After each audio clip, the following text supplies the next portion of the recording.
They must know it was the rats. The slithering, scurrying rats whose scampering will never let me sleep. The demon rats that race behind the padding in this room and beckon me to greater horrors than I've ever known. The rats they can never hear. The rats in the walls.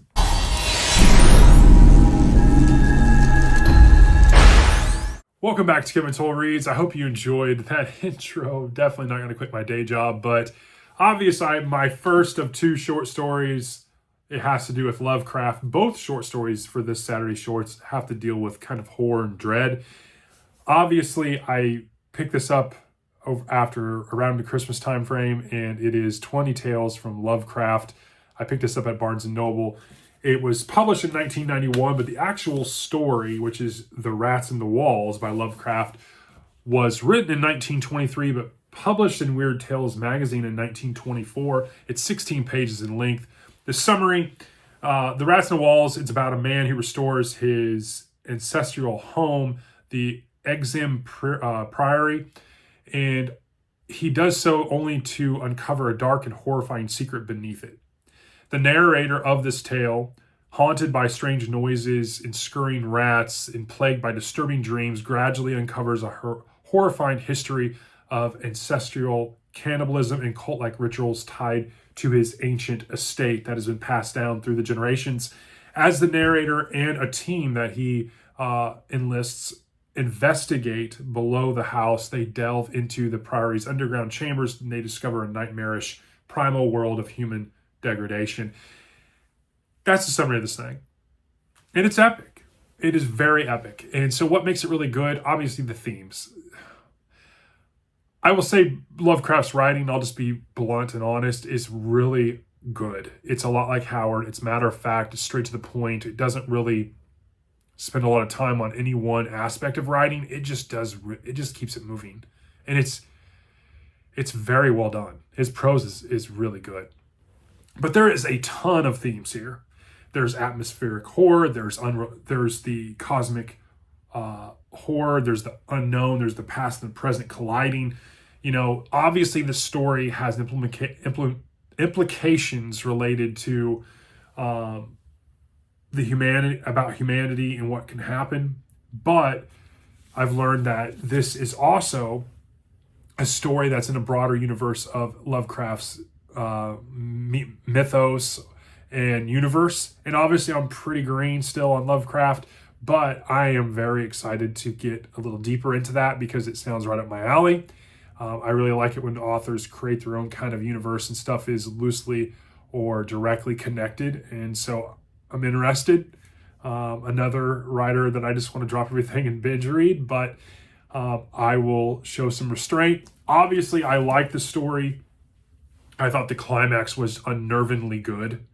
The sense of dread it creates is just well done. Did I have any dislikes? Well, there is one thing I disliked. The cat. Specifically, the cat's name. I mean, obviously, I'm not one for changing the past or the original context of books or other things, but the cat's name is a racial slur. And I just think maybe we could tweak that and leave everything else alone. This would be a perfect short story for me. But obviously, you know, this was written in a time where that racial slur was used more regularly. You see that with other authors as well. King is one of them that uses it well, especially if he's talking about different time periods to provide authenticity to the time period, but I just don't think it's necessary anymore. Nevertheless, you know, that was my one dislike. In terms of excerpts in this thing, I have two that I really, really enjoyed. The first one was regarding the noises of the rats. It was the faint, distant scurrying in the walls had a maddening effect, as if some malign and unaccountable will were calling me to horrors unspeakable. The other one that it caught my eye and I really stopped reading because I just thought it was so good was ultimate horror often paralyzes memory in a merciful way. And I thought that is one of the best quotes when it comes to horror writing. And I don't read a lot of horror, but that quote really hit me. In terms of rating, I gave this a 4.3. I thought it was a great short story. Obviously, I'm pretty enamored by it. The score is probably a little, you're thinking the score's pretty low. There is a lot of, the cat name really put me off. That's a personal thing with me, but there is a lot to love here, a lot to love. And Lovecraft definitely will be a recurring theme on Saturday Shorts, and I'll probably read more Lovecraft in 2025. Overall, it's everything I want in a horror story, honestly. It really is. It's that good. So moving on, we're talking another horror story, and I got it from this collection of Sir Arthur Conan Doyle's The Horrors of the Hythes and Other Strange Tales.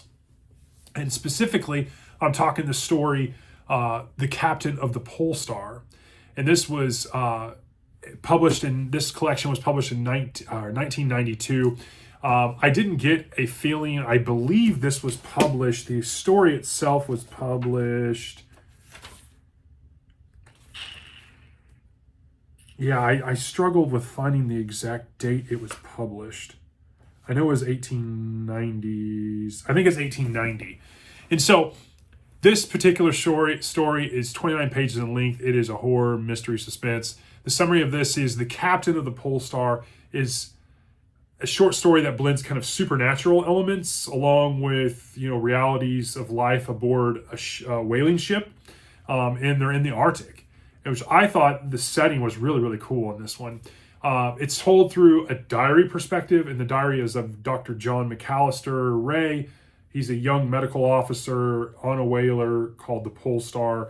And the story really focuses around Captain Nicholas Craigie. And he is a man that's obviously tormented by a pretty mysterious past and being that he sees. And he's the only one that sees it at first. So as the ship becomes kind of trapped in ice as they're out in the Arctic, the crew faces some pretty heavy dilemmas. Isolation, the captain's behavior, food shortage, impending, are they going to get home? Are they going to die out here for starvation? And, there's this ghost. And so that all really ratchets up for a really good short story. Kind of what makes it good for me, obviously the setting. The setting was really cool. I have it on a ship. I really liked the premise of a diary entry. I thought that was done really well. I obviously like the psychological terror that's in this story, the crew's kind of unease. It starts to mirror kind of the captain, and you're getting this from the doctor, and the doctor's perspective is something's not right, and that continues to grow, even, becomes more certain as the story progresses and things happen. I really like the supernatural element. They're really soft-handed. It wasn't in your face. It was done kind of indirectly, and I thought that was really interesting. It's an unresolved mystery. I'll just put it out there, and I don't think that's really a spoiler because the story is the story, and it's good because of the story, not because of the ending. But there is something at the ending that does make a lot of sense, and I thought that was really well done as well. Does anything, I dislike anything? I will say this. This one was kind of a slow starter. I was reading it, and I was like, yeah. And that's kind of been a theme this week with reading a little bit on a few things I've read, and I'm going to have hopefully have a review up of one of the books I read, probably also on Saturday. But I found the prose a little clunky. It wasn't as normal, matter of fact, and just kind of rolling off the tongue prose that I've come to be accustomed to with Sherlock Holmes.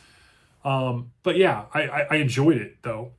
A couple excerpts, on Captain Craigie's torment. He was like, this is from the perspective of the doctor. He said, he would stand there staring out into the white void as if expecting some terrible figure to emerge from the ice. And that's pretty indicative of the story. In terms of rating, I gave this one a 3.8. It's definitely not as good as the Lovecraft tale. It is good. I did enjoy it, but it's just not as polished. The highs weren't as high as the Lovecraft one. Overall, though, if you're looking for a haunting story and you're looking for a story about a ship, this is definitely up your alley. I think it definitely has enough good elements and a setting that would make it worth your while if you're kind of into that thing. And that, my friends, is my take on Saturday Shorts. I had two good ones this week.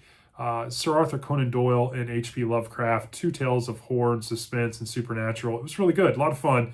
And I hope you enjoyed this, and I will talk to you all on the next one. Thanks.